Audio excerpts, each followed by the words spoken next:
بسم اللہ الرحمن الرحیم۔ السلام علیکم۔ آج کا وظیفہ میں ان کے لیے بتا رہی ہوں جو بلا وجہ کی دشمنیاں لوگوں نے پال رکھی ہوتی ہیں گھروں میں، عورتوں کے ساتھ عورتوں کی، مردوں کے ساتھ مردوں کی۔ کسی کے پاس پیسے زیادہ ہیں تو وہ دوسرے والا اس کا دشمن ہو گیا ہے، کسی کے پاس گھر ہے اور دوسرے کے پاس نہیں ہے تو وہ اس کا دشمن ہے، کسی کے بچے اچھے نیک اور صالح ہیں تو دوسرے کے نہیں ہیں تو وہ بچے آپس میں ایک دوسرے کے دشمن ہیں۔ اللہ معاف کرے، اللہ سب کو نیکی کی ہدایت دے۔ بہرحال یہ ان کے لیے ہے، انشاءاللہ اللہ نے چاہا تو دشمن جتنی کوشش کر لے آپ کو نقصان نہیں پہنچا سکے گا، بس آپ اسی طرح عمل کریں جیسے میں بتا رہی ہوں۔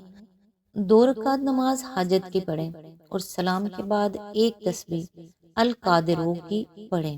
القادرو یہ اللہ تعالیٰ کا نام ہے، اس کی ایک تسبیح پڑھیں۔ اللہ تعالیٰ دشمن کو ذلیل اور رسوا فرما دے گا اگر حق پر آپ ہوں گے، اور عزت اور شان بھی عطا کرے گا، اور قوت کے علاوہ اسے عبادت کرنے کی توفیق بھی ملے گی، اس کا باطن بھی روشن ہوگا انشاءاللہ۔ اللہ تعالیٰ آپ کو تمام برے لوگوں سے اور برائیوں سے بچائے، آمین۔ آج انشاءاللہ سورہ یوسف کی آیت نمبر 106 سے سٹارٹ کریں گے۔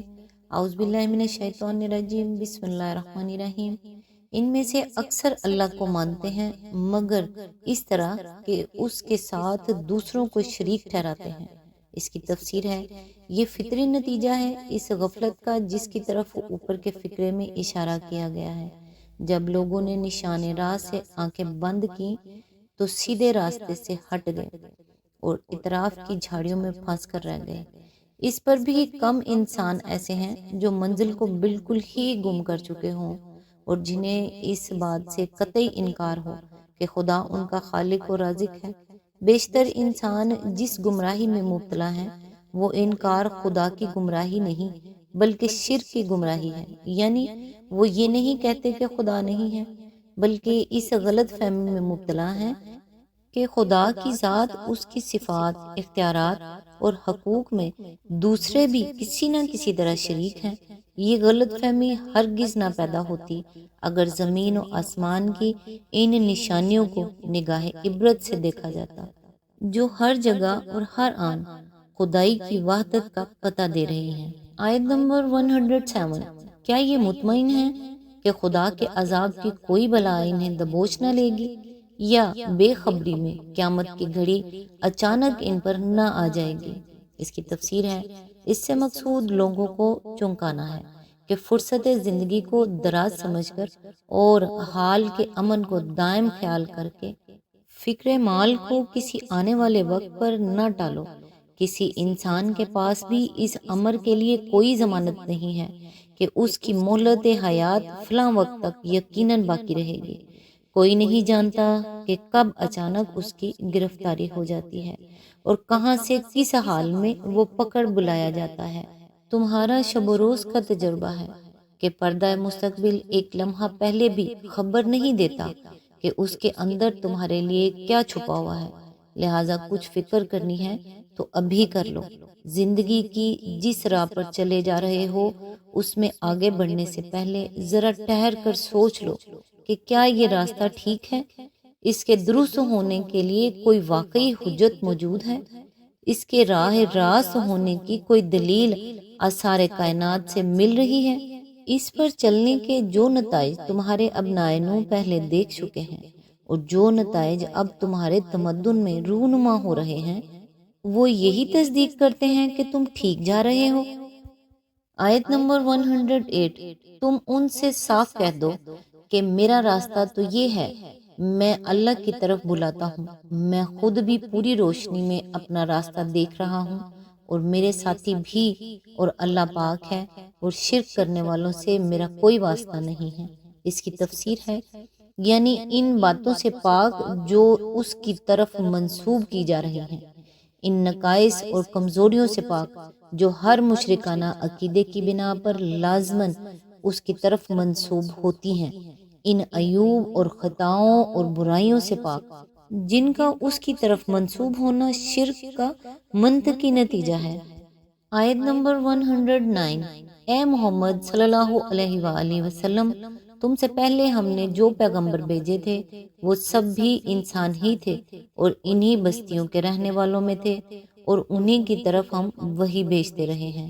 پھر کیا یہ لوگ زمین میں چلے پھرے نہیں ہیں کہ ان قوموں کا انجام انہیں نظر نہ آیا جو ان سے پہلے گزر چکی ہیں؟ یقیناً آخرت کا گھر ان لوگوں کے لیے اور زیادہ بہتر ہے جنہوں نے پیغمبروں کی بات مان کر تقوی کی روش اختیار کی۔ کیا اب بھی تم لوگ نہ سمجھو گے؟ اس کی تفسیر ہے، یہاں ایک بہت بڑے مضمون کو 2-3 جملوں میں سمیٹ دیا گیا ہے۔ اس کو اگر کسی تفصیلی عبارت میں بیان کیا جائے تو یوں کہا جا سکتا ہے کہ یہ لوگ تمہاری بات کی طرف اس لیے توجہ نہیں کرتے کہ جو شخص کل ان کے شہر میں پیدا ہوا اور انہی کے درمیان بچے سے جوان اور جوان سے بوڑھا ہوا، اس کے متعلق یہ کیسے مان لیں کہ یکایک ایک روز خدا نے اسے اپنا سفیر مقرر کر دیا؟ لیکن یہ کوئی انوکھی بات نہیں ہے جس سے آج دنیا میں پہلی مرتبہ انہی کو سابقہ پیش آیا ہو۔ اس سے پہلے بھی خدا اپنے نبی بھیج چکا ہے اور وہ سب بھی انسان ہی تھے۔ پھر یہ بھی کبھی نہیں ہوا کہ اچانک ایک اجنبی شخص کسی شہر میں نمودار ہو گیا ہو اور اس نے کہا ہو کہ میں پیغمبر بنا کر بھیجا گیا ہوں، بلکہ جو لوگ بھی انسانوں کی اصلاح کے لیے اٹھائے گئے وہ سب ان کی اپنی ہی بستیوں کے رہنے والے تھے۔ مسیح علیہ السلام، موسیٰ علیہ السلام، ابراہیم علیہ السلام، نوح علیہ السلام آخر کون تھے؟ اب تم خود ہی دیکھ لو کہ جن قوموں نے ان لوگوں کی دعوت اصلاح قبول نہ کی اور اپنے بے بنیاد تخیلات اور بے لگام خواہشات کے پیچھے چلتی رہیں، ان کا انجام کیا ہوا؟ تم خود اپنے تجارتی سفروں میں عاد، سمود، مدین اور قوم لوط وغیرہ کی تباہ شدہ علاقوں سے گزرتے رہے ہو۔ کیا وہاں کوئی سباق تمہیں نہیں ملا؟ یہ انجام جو انہوں نے دنیا میں دیکھا، یہی تو خبر دے رہا ہے کہ عاقبت میں وہ اس سے بدتر انجام دیکھیں گے، اور یہ کہ جن لوگوں نے دنیا میں اپنی اصلاح کر لی وہ صرف دنیا ہی میں اچھے نہ رہے، آخرت میں ان کا انجام اس سے بھی زیادہ بہتر ہوگا۔ آیت نمبر 110۔ پہلے پیغمبروں کے ساتھ بھی یہی ہوتا رہا ہے کہ وہ مدتوں نصیحت کرتے رہے اور لوگوں نے سن کر نہ دیا، یہاں تک کہ جب پیغمبر لوگوں سے مایوس ہو گئے اور لوگوں نے بھی سمجھ لیا کہ ان سے جھوٹ بولا گیا تھا تو یکایک ہماری مدد پیغمبروں کو پہنچ گئی۔ پھر جب ایسا موقع آ جاتا ہے تو ہمارا قاعدہ یہ ہے کہ جسے ہم چاہتے ہیں بچا لیتے ہیں، اور مجرموں پر سے تو ہمارا عذاب ٹالا ہی نہیں جا سکتا۔ آیت نمبر 111۔ اگلے لوگوں کے ان قصوں میں عقل و ہوش رکھنے والوں کے لیے عبرت ہے۔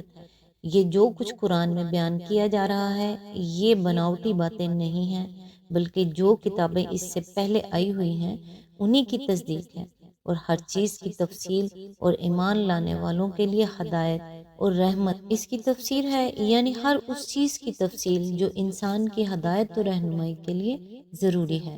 بعض لوگ ہر چیز کی تفصیل سے مراد خواہ مخواہ دنیا بھر کی چیزوں کی تفصیل لے لیتے ہیں، اور پھر ان کو یہ پریشانی پیش آتی ہے کہ قرآن میں جنگلات اور طب اور ریاضی اور دوسرے علوم و فنون کے متعلق کوئی تفصیل نہیں ملتی۔